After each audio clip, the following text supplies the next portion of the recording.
O diferente, como eu era o diferente da sala, eles era o que era pra ser a zoação, só que aí tudo tem um limite.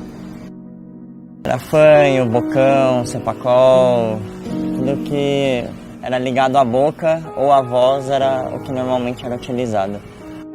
Na época era ruim por causa da autoestima. Você é criança, você quer ser enturmado, quer ter os amigos, quer brincar, mas fica com receio de tentar fazer amizades novas. Para quem não conhece, torna tudo mais estranho e isso acaba bloqueando um pouco o desenvolvimento ali.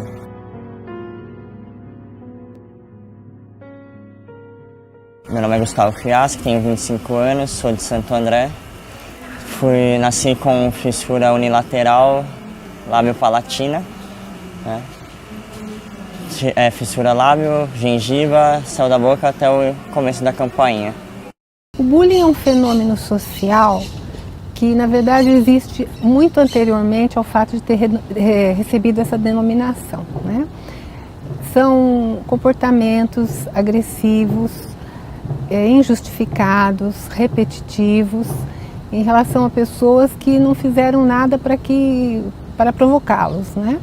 Então pode ser uma agressão verbal, pode ser agressão física, psicológica, virtual, né? O cyberbullying, que também hoje é muito comum.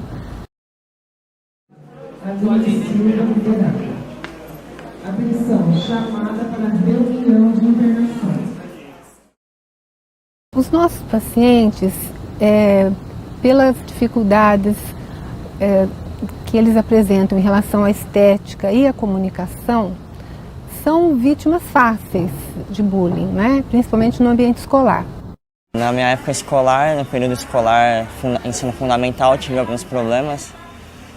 Na escola que eu estudava, não tive tanto apoio assim. As crianças apelidavam, apontavam, tiravam sarro, faziam brincadeiras. E nessa escola onde eu estava não tinha tanto apoio. Falei com os meus pais, foi levado à direção da escola.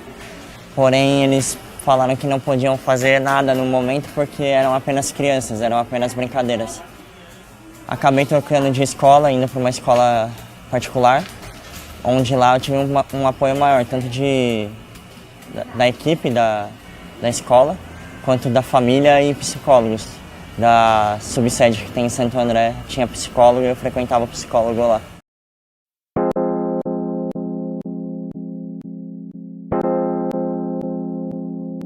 Quando o bullying já está acontecendo, é comum que a criança ou adolescente dê sinais.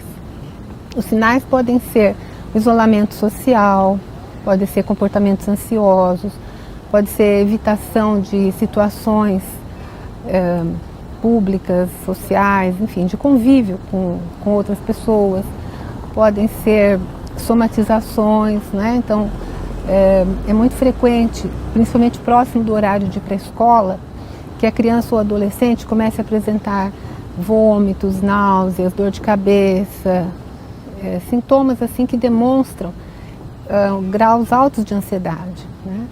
E fobia escolar, né? Que seria realmente aquele medo exagerado de comparecer à escola. E pode chegar muitas vezes à evasão escolar. O adolescente, principalmente, que tem um pouco mais de autonomia, ele acaba abandonando a escola.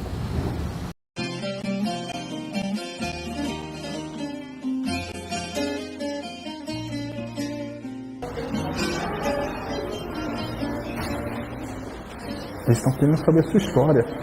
Eles estão querendo saber a sua história. Sabia? A sua história, desde que tu nasceu. Eu sou o Lúcio Cardinha, sou pai do Cauê Cardinha. Atualmente moro na Praia Grande, sou de Santos. O Cauê nasceu em São Carlos, no interior. A gente morava aqui no interior quando ele nasceu. Nós soubemos da fissura dele logo no primeiro ultrassom, né?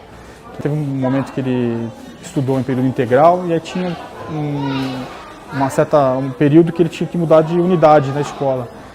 E nesse período a gente notou que as crianças maiores, como ficavam todos misturados, tinha crianças menores, maiores, esse é o exemplo que a gente está usando.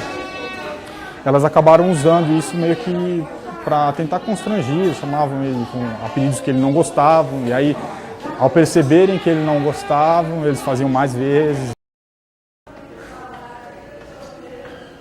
Chique você, hein? Dá licença. Já está cansado, não está com muito... Tadinho. Pai, meu nome é Heloísa, tá? Eu sou psicóloga, né? Vamos conversar um pouquinho sobre esse moço aí. Fecha um pouquinho, filho. Cauê vai fazer 8 anos. Cauê segunda-feira completa 8 aninhos. E já passou por algumas situações que a gente não soube como lidar, assim. Não. A criança, numa situação de bullying, geralmente ela acaba se retraindo, se fechando, né? E não expõe com tanta facilidade assim, né?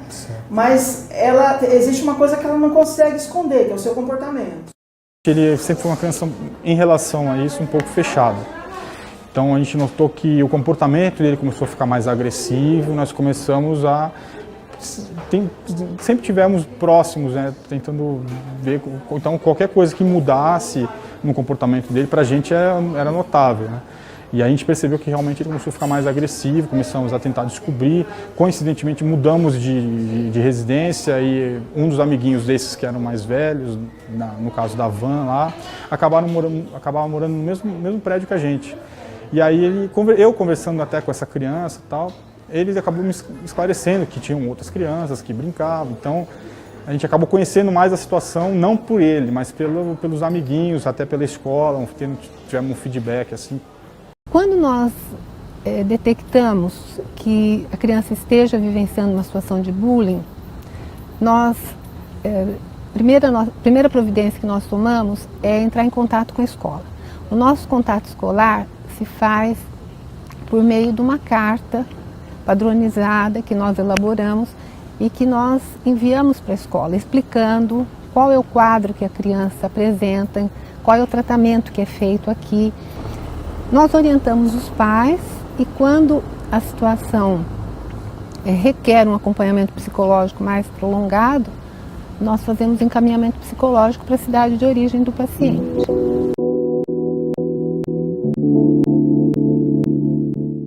A nossa atitude sempre foi acompanhar isso de perto e questionar a coordenação de escola, às vezes os pais de alguns amigos, se isso porventura acontecesse. Mas as pessoas a gente sempre tenta deixar bem claro que para a criança, ela vê a cicatriz, alguma coisa, para ela é só um pequeno machucado, é uma forma dele falar que é diferente. E que não deixa de ser também similar a uma criança que não tem a fissura, que ele tem amigos da mesma idade e até um pouco mais velho que também tem dificuldades de fala, que precisam de acompanhamento fonoaudiológico, né? Então a gente sempre tenta deixar claro que não é uma questão só da fissura, que é a questão do bullying e dele sofrer com algum tipo de zoação, assim, pode acontecer com qualquer criança. Essa autoestima que os pais têm, essa habilidade de desenvolver nos filhos, vai ajudar pra caramba a criança a tirar de letra numa situação dessa. Os pais têm um papel muito importante, né? Porque a família pode dar um suporte muito adequado, a família pode ajudar a valorizar a criança ou adolescente, né, vítima de bullying, a ressaltar todos os aspectos positivos do seu comportamento, da sua personalidade. Então os pais são conscientizados da importância da atuação deles nesse processo.